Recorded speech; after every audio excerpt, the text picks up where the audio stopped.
Hello, so you guys should have already watched the pre-video and read both Aubade and Autumn, both by Amy Lowell. What I'm going to do is I'm going to talk to you about the meaning of Aubade, but also some characteristics of modernism shown in the poem. First off, I'm going to tell you the definition of the title. According to dictionary.com, Aubade means a piece sung or played outdoors at dawn, usually to compliment someone. And whenever you read a poem or a story, you can interpret it however you like. So I came up with two interpretations on the poem. So my first interpretation of Aubade was that the speaker is visioning having a sexual encounter with someone. And so I came up with two examples to support my interpretation. And so my first example was from the first line, and it says, "As I would free the white almond from the green husk." And I think this is talking about how when someone gets hurt, in order to prevent it from happening again, they build walls up around their heart so they don't get hurt. And so when someone builds walls, they usually are afraid to be themselves and to not open up. So in order to free the person inside, someone has to break down those walls so you can open them up. And then my second example was from the second line, and it says, "So I would strip your trappings off." And this can mean to physically undress someone, but it can also be interpreted as emotional openness. And this goes back to my first example with breaking down the walls in order to open someone up. And then before I go on to my second interpretation, I would just like to tell you that I got all my information on Aubade from Bloom's Literary Reference online under the title of Aubade in quotation marks, and I also got the definition, as I said before, from dictionary.com. Okay, so my second interpretation of Aubade was that the speaker is talking about shucking corn. Yes, I know, two big different interpretations.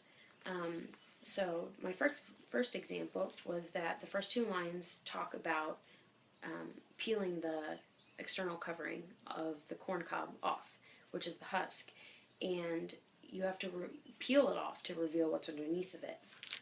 And then my second example was the fourth line, and it says, "And fingering the smooth and polished kernel."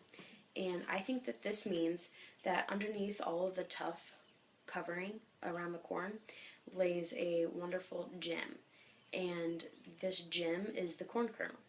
And so the external husk protects the corn underneath from harm from insects, weather, and animals from eating it. Okay, so those are my two interpretations, and now I'm going to talk to you about characteristics of modernism. And so this poem shows characteristics of modernism in that it includes imagery, and it also strays away from social norms. And those are two pretty big characteristics of modernism. So imagery is shown throughout the whole poem in every single line. And so I'm going to give you two examples. The first two lines, as I said before, talk about shucking corn. And so you can actually picture yourself holding a corn cob with a husk, and you physically peeling off the husk to get to the corn cob underneath. And then in the fourth line, this is where it talks about having the kernel in your hand. And so you can actually feel the smoothness of the kernel, but you can also see the bright yellow of it. So that's the imagery. And there's more examples, I just picked two. And then straying away from the social norms was also shown in the poem. And this is one of the characteristics because the topic that was in the poem was considered not accepted by previous time periods. And the reason why modernist poets can talk about these topics now is because Walt Whitman and Emily Dickinson paved the way from straying away from social norms. They addressed topics that weren't usually talked about or written about. And so that their straying away allowed modernist poets to write about what they really felt in unaccepted topics by previous literary periods.